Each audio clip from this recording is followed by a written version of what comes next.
Sim. A gente acreditando onde a gente pode chegar, a gente vai chegar. É meta de longo prazo. Só de tempo só. É questão de tempo. Esforço, é questão de tempo. Isso aí acho que empreendedor entende com bastante tranquilidade.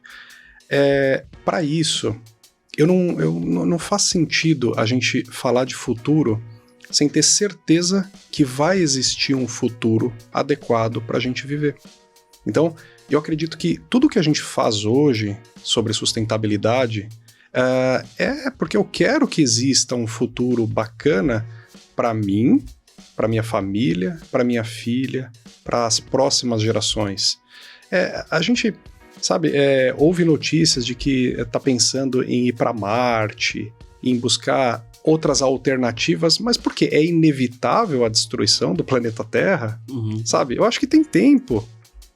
Se cada um fizer a sua parte, dentro das suas possibilidades, dentro das suas limitações, por menor que seja a iniciativa, não faz sentido pensar em outras alternativas, sabe? Então, na UPMLog, por exemplo, a gente está iniciando um processo de descarbonização. Legal. Uma das ODSs que a gente se comprometeu é eletrificar a frota até 2030. Então, tem bastante coisa que dá para fazer. A gente falou aqui bastante sobre a qualidade da gestão, pensar, refletir e se questionar sobre o que pode ser feito hoje, o que você está fazendo hoje para o futuro.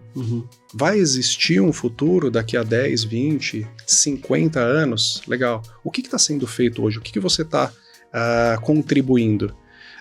Lembra quando eu comentei sobre alguns deslizes culturais do brasileiro que sempre reclama dos políticos que ele ajudou a eleger, né? Sim.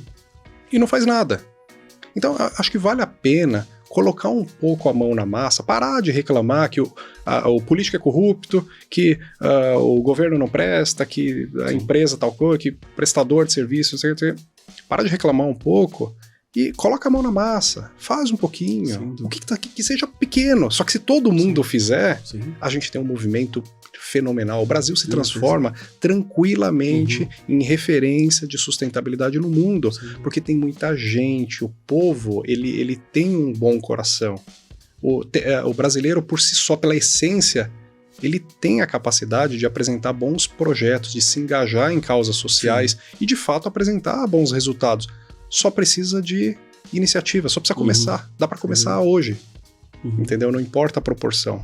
Falar de futuro é complexo porque eu posso expressar qual é a minha esperança. Sim, né? Sua expectativa. É a minha expectativa. Sim. Analisando de uma maneira macro, eu não sou muito otimista em relação a um futuro, ou pelo menos a um futuro próximo, considerando a movimentação das grandes potências atualmente. A gente fala de sustentabilidade, a minha preocupação em relação ao Brasil, ela é muito grande porque o Brasil é um país muito rico. Infelizmente, aqui dentro, a gente não tem essa dimensão. Quando você mora fora, e eu e o Michel, a gente tem essa experiência, é impressionante como o Brasil é um dos principais players, principais atores na configuração geopolítica. Quer dizer o quê? Nós somos extremamente importantes. O Brasil, ele abastece grande parte da população mundial com alimento. O Brasil tem a maior biodiversidade do mundo.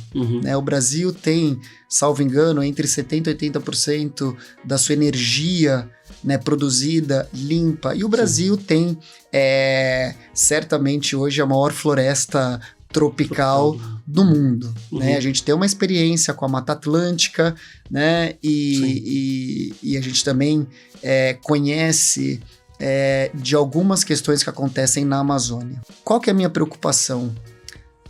Sendo o Brasil um país extremamente rico e o mundo mudando a sua matriz energética do petróleo, do combustível fóssil para outras tecnologias, o Brasil certamente vira talvez a nação mais potente de todo o mundo em relação à produção desses combustíveis.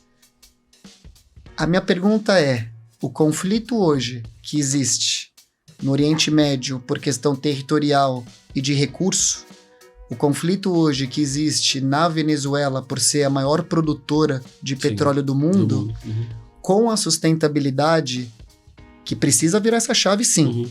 O Brasil vira um país em que essas grandes potências vão querer dominar? Ou será que já não existe um domínio das grandes potências em relação aos recursos que existem no Brasil?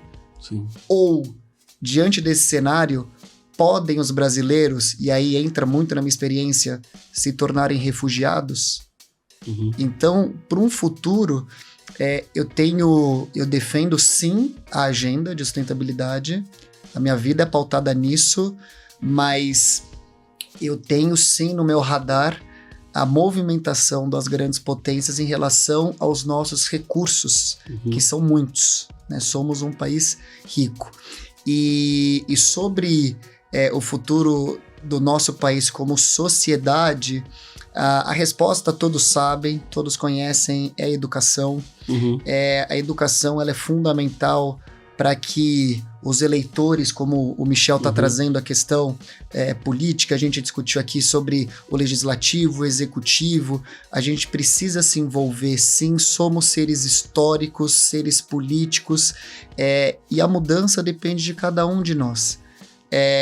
Eu sou uma pessoa extremamente otimista, eu acredito que a educação, não a educação, ou sim a educação, mas a esperança ou a utopia de transformar o outro faz com que a educação seja algo possível. Eu acredito muito na educação, eu destino meu trabalho para os jovens, para a nova geração, justamente para essa nova geração se tornar líderes responsáveis ou mais responsáveis. Não é dizer que não existem líderes responsáveis, sim, existem, mas a gente precisa aumentar esse número de pessoas responsáveis, de pessoas éticas, de pessoas generosas, porque senão daqui a pouco a gente vai regulamentar tudo como os direitos humanos são regulamentados, mas na prática existe um abismo entre a prática e o que está regulamentado. Então a gente já não vive um momento de